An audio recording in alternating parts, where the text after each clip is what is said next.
ماہر علم و فن سراج بزرگ سخن حضرت علامہ مفتی شہروز صاحب اللہ جو الجامعۃ الاشریہ مبارک پور میں بھی پڑھا چکے ہیں اور اس وقت خیریت نخاسا سنبل کے اندر ایک ذمہ دار مدرسہ ہے، وہاں کے استاذ ہیں، تشریف فرما ہے۔ حضرات میں 4 مسئلے پیش کرتا ہوں۔ آسماں اگر تیرا مینار بہت اونچا ہے، آسماں اگر تیرا مینار بہت اونچا ہے، آقا کے نالین کا معیار بہت اونچا ہے، آقا کے نالین کا معیار بہت اونچا ہے۔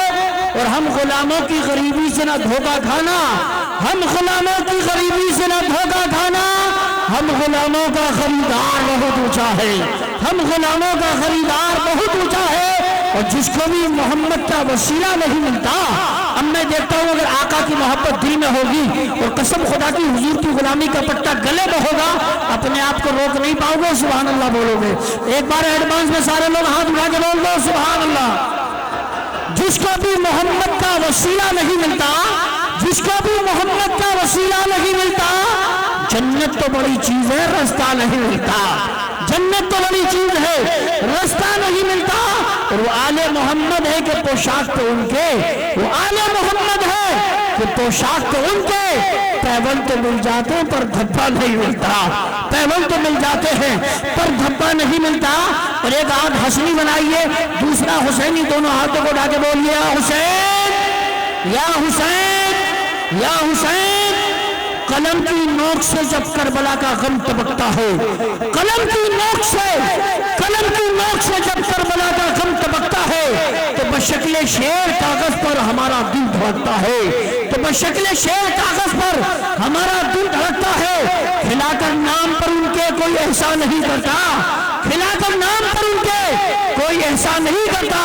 انہی کے گھر کا دانا ہے ہمارے گھر میں پکتا ہے، انہی کے گھر کا دانا ہے ہمارے گھر میں پکتا ہے۔ جلسہ کامیابی کی طرف آگے بڑھ رہا ہے۔ اب آپ کے سامنے ذمہ دار، باوقار عالم دین، علیم بامل، پیکر اخلاص و وفا حضرت علامہ مفتی شہروز رضا صاحب اللہ مدرس مدرسہ اہل سنت خیریت نخاسا کو پیش کر رہا ہوں، جو بڑی قیمتی بات پیش کریں گے۔ ایسی سنجیدگی سے تقریر ہوتی ہے، اگر دل کے کانوں سے سن لیا، عمل کرنے کی نیت سے سن لیا، عمل کرنے کی نیت سے سن لیا، دنیا میں بھی مسکراؤ گے، مرنے کے بعد قبر کے عذاب سے بچ جاؤ گے، حشر کی گرمی سے بچ جاؤ گے، جنت میں اعلیٰ مقام پاؤ گے۔ آئیے دونوں ہاتھوں کو اٹھا کے بولیے نعرہ تکبیر، نعرہ رسالت، نعرہ غوثیت، مشرق اعلیٰ حضرت حضرت علامہ شہروز صاحب اللہ، علماء اہل سنت۔ 4 نسلوں کے ساتھ محبوب کبریا کی اطاعت کے واسطے، قرآن اور حدیث کی عظمت کے واسطے آواز دے رہا ہوں ایسے خطیب کو جس کو چنا ہے سب نے خطابت کے واسطے۔ نحمده ونصلي ونسلم على رسوله الكريم، اما بعد فاعوذ بالله من الشيطان الرجيم، بسم الله الرحمن الرحيم۔ قال الله تبارك وتعالى في القرآن المجيد وذكرهم بأيام الله إن في ذلك لآيات لكل صبار شكور۔ صدق الله مولانا العظيم وصدق رسوله النبي الأمين الكريم، ونحن على ذلك لمن الشاهدين والشاكرين والحمد للہ رب العالمین۔ کچھ عرض و معروض سے پہلے آئیے انتہائی ادب و احترام کے ساتھ گنبد خضرا کی جانب لو لگا کر آقائے نامدار، مدینے کے تاجدار، دونوں عالم کے مالک و مختار، ہم غریبوں کے غم گسار، سید ابرار و اخیار، شہنشاہ باوقار جناب محمد الرسول اللہ صلی اللہ تعالی علیہ وسلم کی مقدس بارگاہ میں درود و سلام کا ہدیہ پیش کر لیں، بآواز بلند پڑھیں اللہم صلی علی سیدنا و مولانا محمد وبارک وسلم صلاۃ و سلاما علیک یا رسول اللہ صلی اللہ تعالی علیہ وسلم۔ حضرات، جیسا کہ آپ سبھی کو معلوم ہے کہ آج کا یہ اجلاس دارالعلوم غوثیہ کے زیر اہتمام شب بارات کی مناسبت سے منعقد کیا گیا ہے۔ پروردگار عالم کی بارگاہ میں سب سے پہلے دعا کرتا ہوں مولا تعالی اس میں جو کچھ واعظ و نصیحت کی جائے ہم سب کو اس پر عمل کرنے کی توفیق عطا فرمائے۔ ایک مرتبہ کہتے ہیں آمین۔ آمین۔ خطبہ مسنونہ کے بعد میں نے جس آیت کریمہ کی تلاوت کا شرف حاصل کیا، رب ذوالجلال اپنے پیارے پیغمبر حضرت موسیٰ کلیم اللہ علیہ السلام کو اس آیت مبارک کے اندر خطاب کرتا ہے اور یہ ارشاد فرماتا ہے، اے موسیٰ تم اپنی قوم کو یعنی بنی اسرائیل کو ایام اللہ کی یاد دلاؤ، اللہ تعالیٰ کے دنوں کی یاد دلاؤ۔ عزیزان محترم، پروردگار عالم نے یہ دنیا بنائی ہے، ذرے ذرے کا خالق پروردگار عالم ہے۔ اس دنیا کے اندر جتنے بھی موجودات ہیں سب کا خالق و مالک پروردگار عالم ہے، سب کو پروردگار عالم نے پیدا کیا ہے۔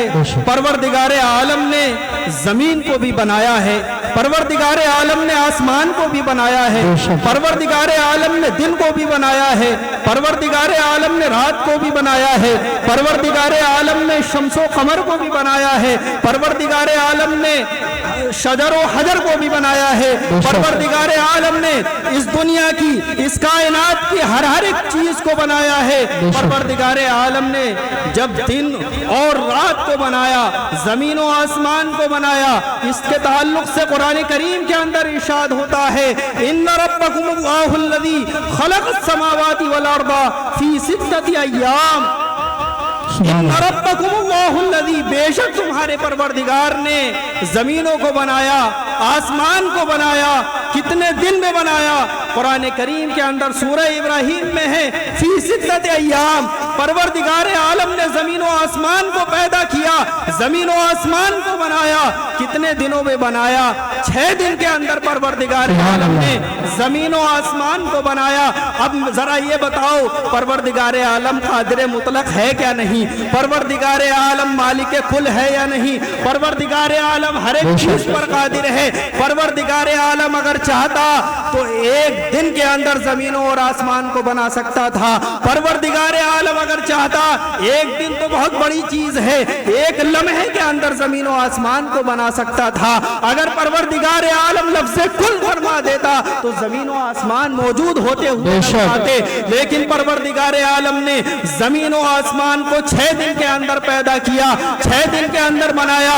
اس کی حکمت مفسرین کرام نے یہ بیان کی ہے کہ پروردگار عالم نے 6 دن کے اندر زمین و آسمان کو اس لیے بنایا ہے تاکہ یہ معلوم ہو جائے، تاکہ یہ پتہ چل جائے کہ اے انسان تجھے کسی کام میں جلد بازی کرنے کی ضرورت نہیں ہے۔ جب میں خالق کائنات ہوں، میں ہر ایک چیز پر قادر ہوں، اس کے باوجود میں زمین و آسمان کو 6 دن کے اندر پیدا کر رہا ہوں۔ تو بتانا مقصد یہ ہے، انسانیت کو یہ پیغام دینا ہے کہ ہر کام کے اندر انسان کو بردباری اختیار کرنی چاہیے، اخلاص اختیار کرنا چاہیے، میانہ روی کے ساتھ کام کرنا چاہیے، جلد بازی نہیں کرنی چاہیے، کیونکہ کسی کام کے اندر جلد بازی کرنا یہ انسانیت کی خاصیت نہیں ہے بلکہ شیطانیت کی خاصیت ہے۔ پروردگار عالم نے زمین و آسمان کو بنایا، شجر و حجر کو بنایا، اس کائنات کو بنایا۔ پروردگار عالم نے یہ تمام چیزیں بنائی ہیں، پروردگار عالم نے یہ دن بھی بنائے ہیں، یہ راتیں بھی بنائی ہیں۔ ابھی 2 روز پہلے میں ایک جگہ سے گزر رہا تھا، 2 لوگ آپس میں گفتگو کر رہے تھے، سن کر بڑا تعجب ہوا۔ ایک اس میں سے کہنے والے نے یہ کہا کہ پروردگار عالم نے تمام دنوں کو بنایا ہے، ہر دن برابر ہے، کسی دن کی کوئی اہمیت نہیں ہے۔ عزیزان ملت اسلامیہ، یہ اہل سنت کا نظریہ نہیں ہے، یہ سنیوں کا عقیدہ نہیں ہے۔ سنیوں کا عقیدہ وہ ہے جو قرآن کا عقیدہ ہے، سنیوں کا عقیدہ وہ ہے جو حدیث کا عقیدہ ہے، سنیوں کا عقیدہ وہ ہے جو صحابہ کا عقیدہ ہے، سنیوں کا عقیدہ وہ ہے جو تابعین اعظام کا عقیدہ ہے۔ آئیے قرآن سے پوچھتے ہیں، آئیے حدیث کو دیکھتے ہیں کہ دنوں کی کیا اہمیت ہے۔ جب ہم دنوں کو دیکھتے ہیں تو پروردگار عالم نے رمضان المبارک کو بھی بنایا ہے۔ آپ غور کیجئے کہ پروردگار عالم نے سال میں 12 مہینے بنائے ہیں، اسلامی تاریخ کے اعتبار سے بھی 12 مہینے ہیں، لیکن ان میں پروردگار عالم نے رمضان المبارک کو بھی بنایا ہے۔ آپ غور نہیں کرتے، رمضان المبارک کے ایک دن میں اگر بندہ نفلی عبادت کرتا ہے تو پروردگار عالم اور دنوں کی بنسبت اس کو فرض عبادت کے برابر ثواب عطا کرتا ہے۔ اگر بندہ ایک فرض عبادت عطا کرتا ہے تو پروردگار عالم رمضان المبارک کے اندر اسے 70 فرائض کے برابر ثواب عطا کرتا ہے۔ یہ دن تو سب برابر ہیں، رمضان المبارک کا مہینہ بھی مہینہ ہے، شوال کا مہینہ بھی مہینہ ہے، ذی قعدہ کا مہینہ بھی مہینہ ہے، ذی الحجہ کا مہینہ بھی مہینہ ہے، یہ سب مہینے تو برابر ہیں، لیکن رمضان المبارک کو اتنی اہمیت پروردگار عالم نے عطا فرمائی ہے۔ یہ کیوں عطا فرمائی ہے یہ پروردگار عالم بہتر جانتا ہے، اور اس کے بتائے سے اس کا حبیب بہتر جانتا ہے کہ پروردگار عالم نے رمضان المبارک کو اتنی فضیلت عطا فرمائی ہے۔ علماء بیان کرتے ہیں، یہاں پر ذمہ دار علماء بھی موجود ہیں، بڑی ذمہ داری کے ساتھ یہ بات عرض کر رہا ہوں کہ رمضان المبارک کے اندر جو بندہ رمضان المبارک کے اندر وفات پاتا ہے، جو بندہ رمضان المبارک کے اندر انتقال کرتا ہے، اس سے قبر کے اندر فرشتے سوال نہیں کرتے ہیں، اس سے قبر کے اندر جو ہے قبر کا حساب نہیں ہوتا ہے، بلکہ وہ عذاب قبر سے محفوظ ہو جایا کرتا ہے۔ اسلامیہ آپ غور کیجئے کہ ایک بندہ رمضان المبارک میں انتقال کر رہا ہے، لیکن اس سے نکیرین سوال نہیں کر رہے ہیں، اس سے کوئی سوال نہیں ہو رہا ہے۔ آخر یہ وجہ کیا ہے؟ وجہ یہ ہے کہ رمضان المبارک کی برکت اسے حاصل ہو رہی ہے۔ اسی طریقے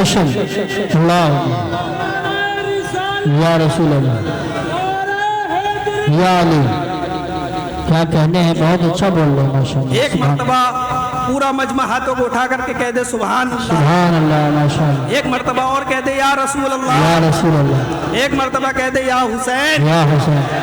تو میں عرض کر رہا تھا کہ رمضان المبارک کو پروردگار عالم نے یہ فضیلت عطا فرمائی۔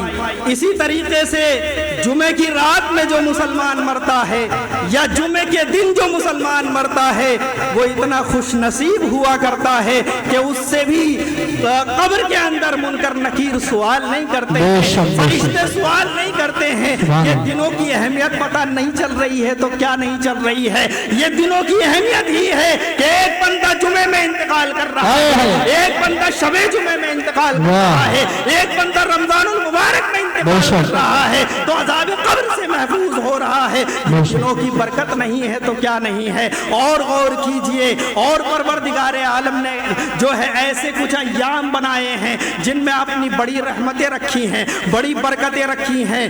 آپ غور کیجئے، عاشورہ کا دن، کون سا دن؟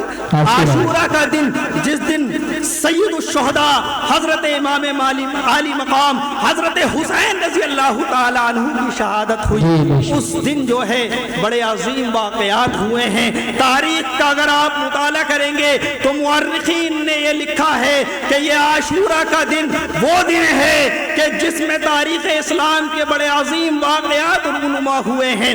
آئیے تاریخ کی ابتدا سے میں عرض کرتا ہوں، جناب آدم علیہ السلام جو ہم سب کے باپ ہیں، ابو البشر ہیں، سب سے پہلے پیغمبر ہیں، حضرت آدم علی نبینا وعلیہ السلام۔ حضرت آدم علیہ السلام کی توبہ جو قبول ہوئی تھی وہ توبہ عاشورہ کے دن۔ نعرہ تکبیر، نعرہ رسالت، نعرہ غوثیت، مسلک اعلی حضرت حضرت علامہ شہروز صاحب قبلہ دارالعلوم غوثیہ جشنی دستار بندی۔ سبحان اللہ صاحب، توجہ کے ساتھ سننا، بڑی توجہ کے ساتھ سننا۔ مختصر وقت میں آپ کے سامنے بڑی قیمتی گفتگو پیش کرنے کے لیے جا رہا ہوں۔ عزیزان محترم، میں عرض کر رہا تھا کہ حضرت آدم کی توبہ قبول ہوئی عاشورہ کے دن، حضرت نوح علیہ السلام کی کشتی طوفان نوح کے عالم میں یہ طوفان نوح کیسا طوفان تھا جس نے پوری دنیا کو غرقاب کر دیا تھا، جس نے پوری دنیا کو ڈبو دیا تھا، چاہے پتھر ہو، چاہے پہاڑ ہو، چاہے شجر ہو، چاہے کسی بھی طریقے کی مخلوق ہو، اس طوفان نوح کے اندر کوئی باقی نہیں بچا تھا۔ اس طوفان نوح میں حضرت نوح علیہ السلام کی کشتی اگر صحیح سالم کنارے پر لگی تھی، جودی پہاڑ پر پہنچی تھی، تو وہ کوئی اور دن نہیں تھا، عاشورہ کا دن تھا، سبحان اللہ، سبحان اللہ، حرام کا دن تھا۔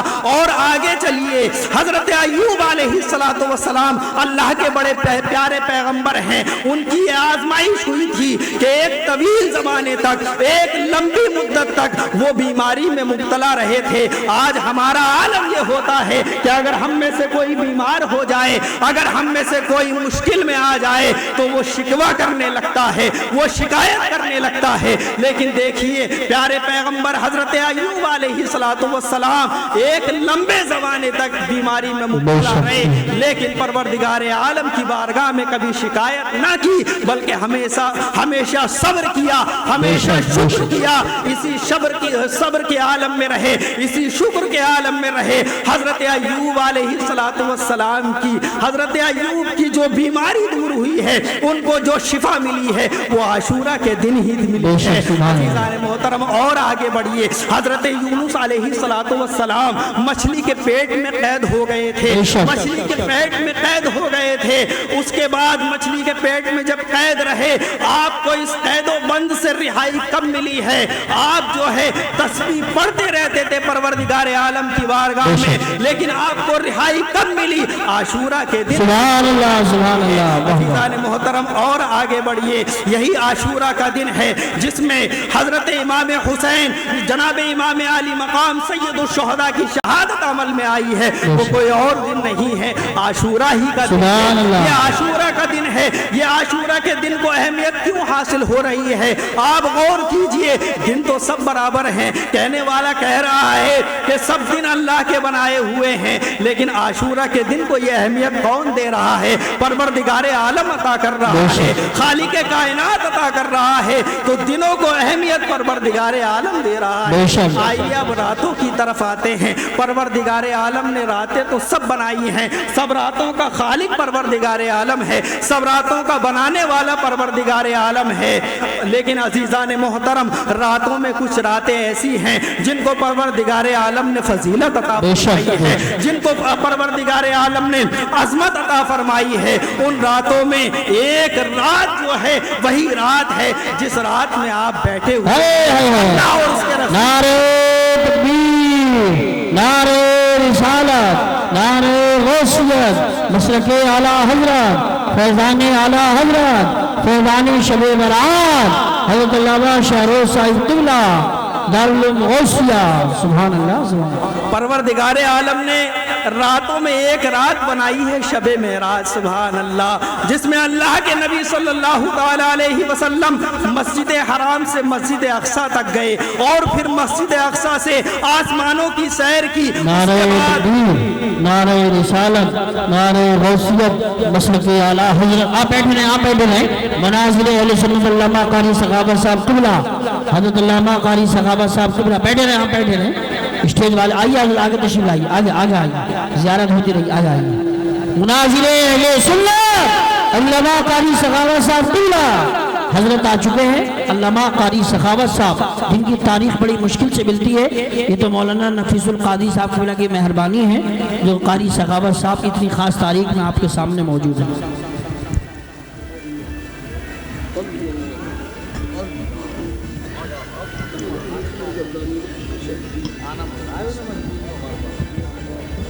ایک مرتبہ درود پاک پڑھ لیں۔ اللہم صلی علی سیدنا و شفیعنا و حبیبنا و مولانا اللہم صلی اللہ علیہ وسلم، صلو علیہ صلاۃ و سلام علیکہ یا رسول اللہ صلی اللہ تعالی علیہ وسلم۔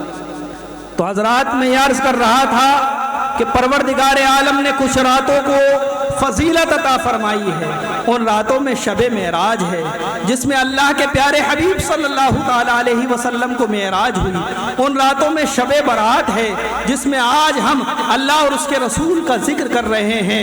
ان راتوں میں اور بھی راتیں ہیں جن کو پروردگار عالم نے فضیلت عطا فرمائی ہے۔ شب معراج کے تعلق سے میں یہ ذکر کرتا ہوں کہ شب برات کے تعلق سے میں یہ ذکر کرتا ہوں کہ اللہ کے نبی صلی اللہ تعالیٰ علیہ وسلم کو شب برات بھی عطا کی گئی ہے۔ یہ شب برات کیا ہے؟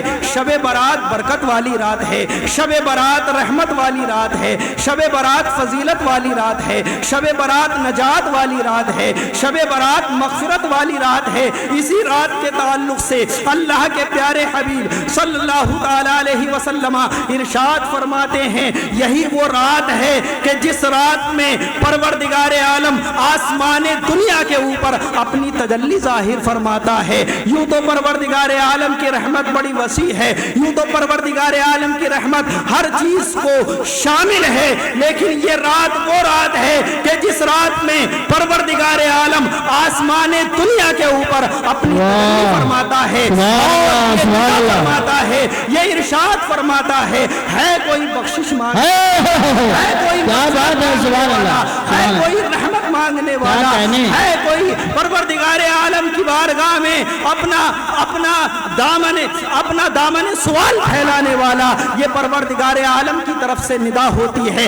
اس رات میں پروردگار عالم اپنے بے شمار بندوں کی مغفرت فرماتا ہے، بے انتہا بندوں کی مغفرت فرماتا ہے۔ لیکن عزیزان محترم یہ بات میں عرض کرتا چلوں کہ اس رات کے اندر کچھ بندے ایسے ہیں جو پروردگار عالم کی رحمت سے دور ہوتے ہیں، پروردگار عالم کی بخشش سے دور ہوتے ہیں۔ وہ بندے کون سے بندے ہیں؟ اللہ کے رسول صلی اللہ تعالیٰ علیہ وسلم سے دریافت کرتے ہیں کہ وہ بندے کون سے بندے ہیں جن کو شب برات کی فضیلت حاصل نہیں ہوتی ہے، شب برات کی مغفرت حاصل نہیں ہوتی ہے۔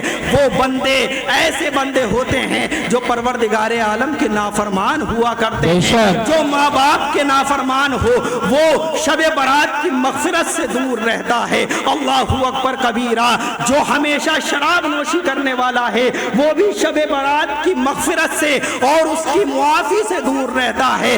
جو بندہ بدکاری کرتا ہے، زناکاری میں مبتلا ہوتا ہے، وہ بھی شب برات کی رحمت سے دور ہوتا ہے، شب برات کی مغفرت سے دور ہوتا ہے۔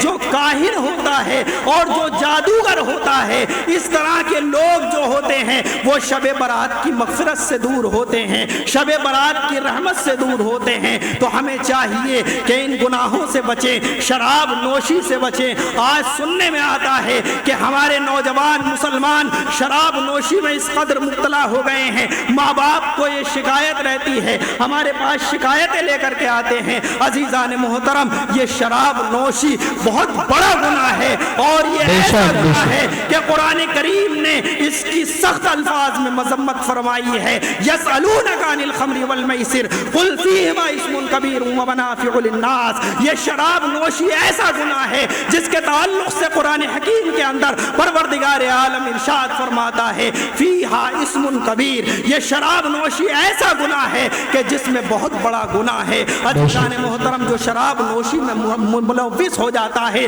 مبتلا ہو جاتا ہے، وہ چوری بھی کرتا ہے، زناکاری بھی کرتا ہے، ہر جرم میں وہ گرفتار ہو جاتا ہے، ہر جرم میں وہ ملوث ہو جایا کرتا ہے۔ تو ہمیں شراب نوشی سے بچنا چاہیے، ہمیں بدکاری سے بچنا چاہیے، ہمیں ماں باپ کی نافرمانی سے بچنا چاہیے، کیونکہ یہ ایسے گناہ ہیں کہ شب برات جیسی رحمت والی رات میں بھی یہ بندے جو ہوتے ہیں یہ پروردگار عالم کی رحمت سے دور ہو جایا کرتے ہیں، پروردگار عالم کی مغفرت سے دور ہو جایا کرتے ہیں۔ ہمیں چاہیے کہ ہم اللہ کے رسول صلی اللہ تعالیٰ علیہ وسلم کے اسوہ حسنہ پر عمل کریں۔ عزیزان محترم، شیطان ہمارا کھلا ہوا دشمن ہے، شیطان ہمیشہ اس فکر میں لگا رہتا ہے کہ وہ کسی نہ کسی طریقے سے وہ بندے کو بہکائے، خصوصاً مسلمان کو بہکانے بگاڑنے میں لگا رہتا ہے۔ قرآن حکیم کے اندر ارشاد ہوتا ہے ان الشیطان للانسان عدو مبین، شیطان جو ہے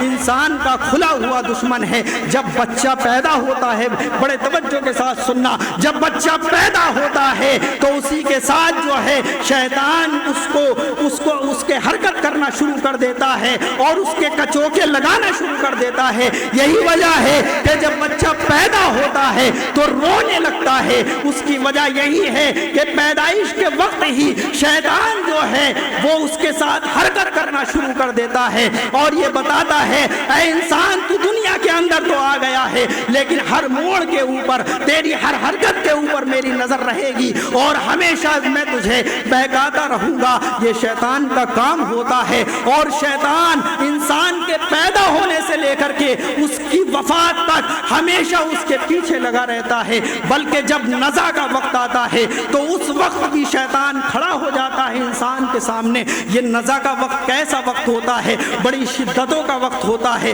بڑی تکلیفوں کا وقت ہوتا ہے۔ علماء نے بیان کیا ہے کہ اگر انسان کے اوپر 70 ضربیں تلوار کی لگائی جائیں تو اتنی تکلیف نہیں ہے جتنی تکلیف نزع کے وقت میں ہوتی ہے۔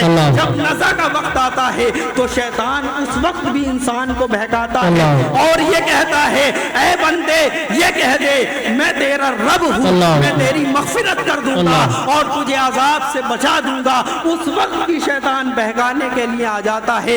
امام فخر الدین رازی کا واقعہ مجھے یہاں پر یاد آتا ہے، وقت کم ہے، اختصار کے ساتھ میں اس واقعے کو عرض کروں گا اور چند جملوں کے ساتھ اپنی گفتگو کو ختم کروں گا، کیونکہ خصوصی خطیب آپ حضرات کے سامنے پوری شان خطابت کے ساتھ جلوہ گر ہو چکے ہیں، جن سے میری مراد حضرت مولانا قاری سخاوت حسین صاحب قبلہ، جن کو سننے کے لیے لوگ ترستے ہیں، وہ بھی اسٹیج پر حاضر ہو چکے ہیں۔ عزیزان محترمون کی تقریر بھی آپ کو سماعت کرنی ہے۔ میں عرض کر رہا تھا کہ امام فخر الدین رازی یہ وہ امام فخر الدین رازی ہیں جنہوں نے ہزاروں لوگوں سے مناظرہ کیا ہے، ہزاروں بد مذہبوں کو زیر کیا ہے، ہزاروں کفار کو زیر کیا ہے۔ یہ امام فخر الدین رازی ہیں۔ جب ان کی نزع کا وقت آتا ہے تو شیطان بہکانے کے لیے آ جاتا ہے۔ میں یہ عرض کر رہا تھا کہ شیطان موت کے وقت بھی انسان کو بہکاتا ہے، نزع کا وقت امام فخر الدین رازی کا ہے۔ شیطان آ جاتا ہے اور امام فخر الدین رازی سے کہتا ہے اے فخر الدین رازی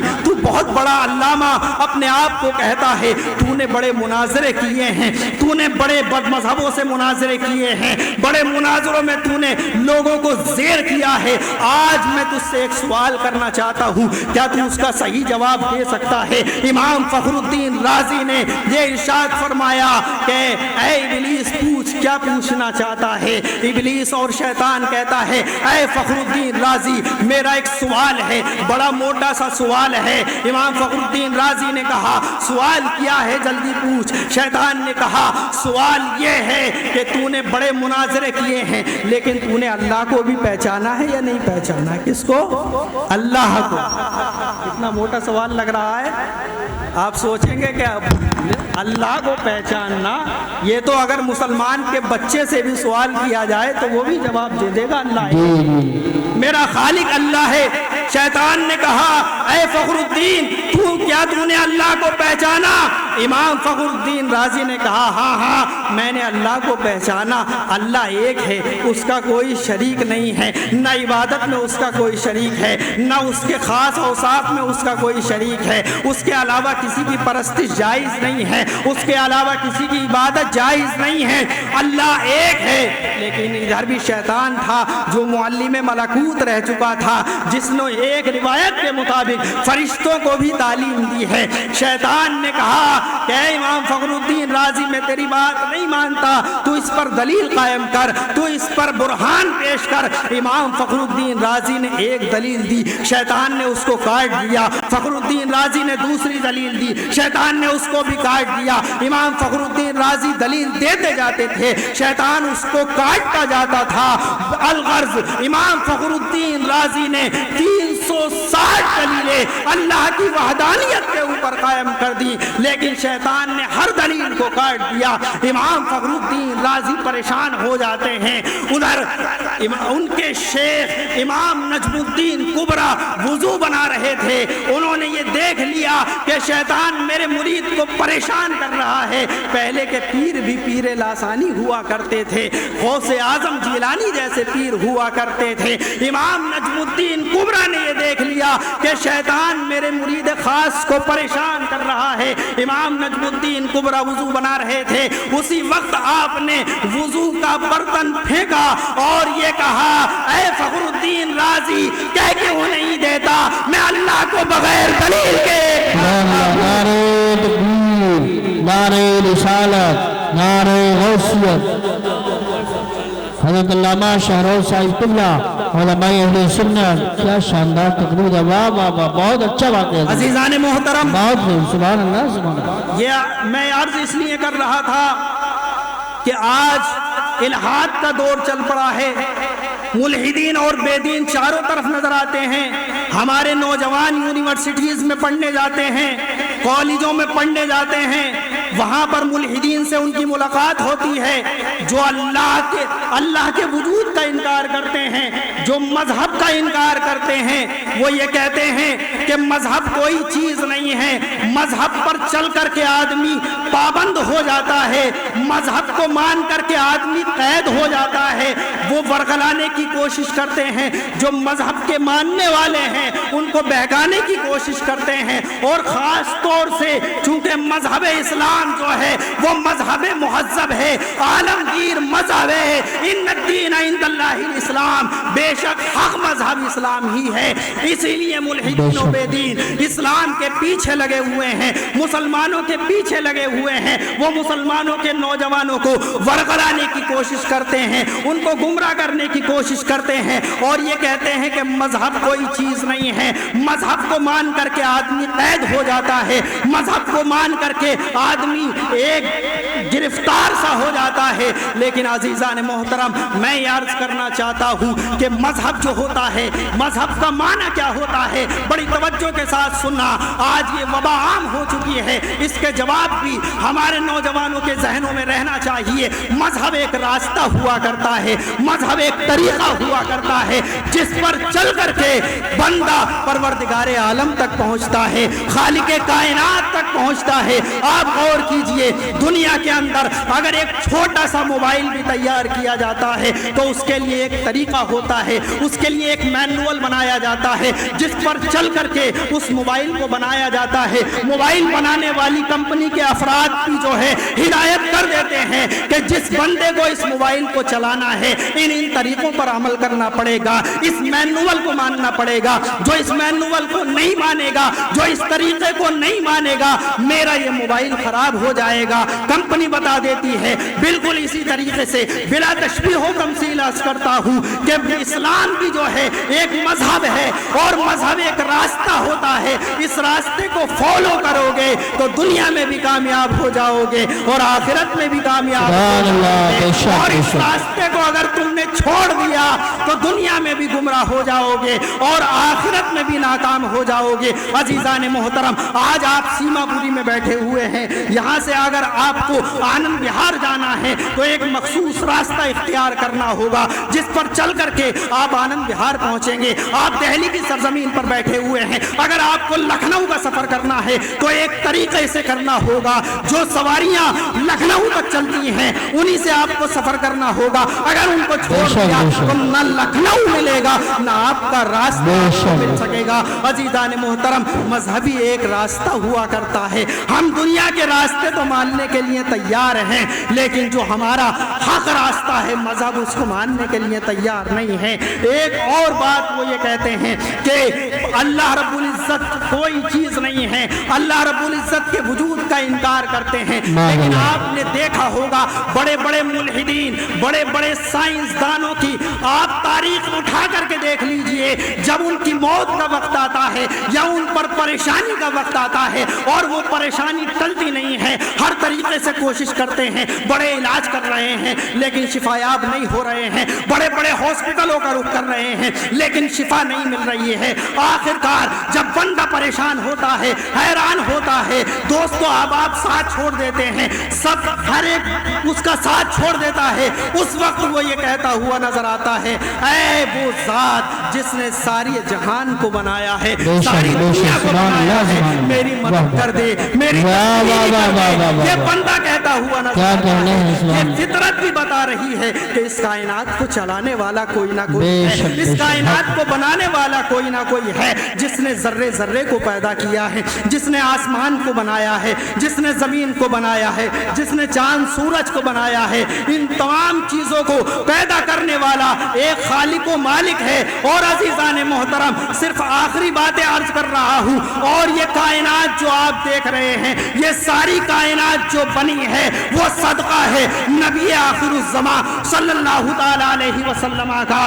یہ ساری کائنات جو مارز وجود میں آئی ہے وہ نبی اکرم نور مجسم صلی اللہ تعالیٰ علیہ وسلم کے صدقے اور طفیل یہ ساری کائنات بنی ہے۔ ایک مرتبہ حضرت جابر رضی اللہ تعالیٰ عنہ نے حضور نبی اکرم نور مجسم صلی اللہ تعالیٰ علیہ وسلم کی بارگاہ میں عرض کیا، اخبرنی یا رسول اللہ ان اول شیء خلقہ اللہ تعالیٰ قبل الاشیاء، یعنی حضرت جابر نے حضور کی بارگاہ میں عرض کیا، یا رسول اللہ صلی اللہ تعالیٰ علیہ وسلم آپ سب سے پہلی اس چیز کے بارے میں بتائیے جس کو پروردگار عالم نے سب سے پہلے پیدا کیا ہے، سب سے پہلے بنایا ہے، وہ کون سی چیز ہے؟ تو اللہ کے نبی نے یہ نہیں فرمایا اے جابر مجھے کیا پتا، اس وقت میں موجود نہیں تھا، یہ نہیں فرمایا، بلکہ کیا فرمایا؟ اللہ کے نبی نے فرمایا یا جابر، اے جابر سن لو، ان اللہ تعالی قد خلق قبل الاشیاء نور نبیک من نوری۔ اے جابر سن لو،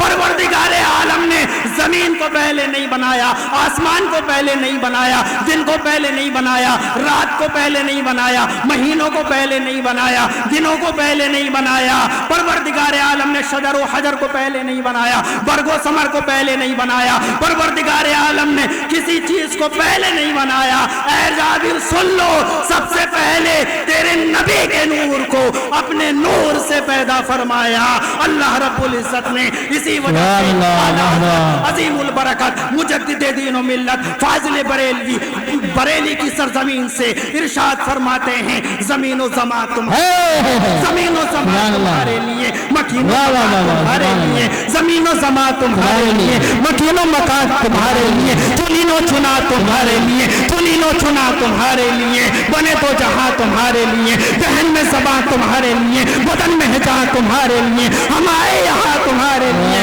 اٹھے بھی وہاں تمہارے لیے۔ نعرے تکبیر، نعرے رسالت، نعرے غوثیت، مسلک اعلی حضرت مولانا شہروز صاحب اللہ، علماء اہل سنت۔ سبحان اللہ۔ عزیزان محترم، کائنات کا ذرہ ذرہ، کائنات کا چپا چپا صدقہ ہے نبی اکرم صلی اللہ تعالیٰ علیہ وسلم کا۔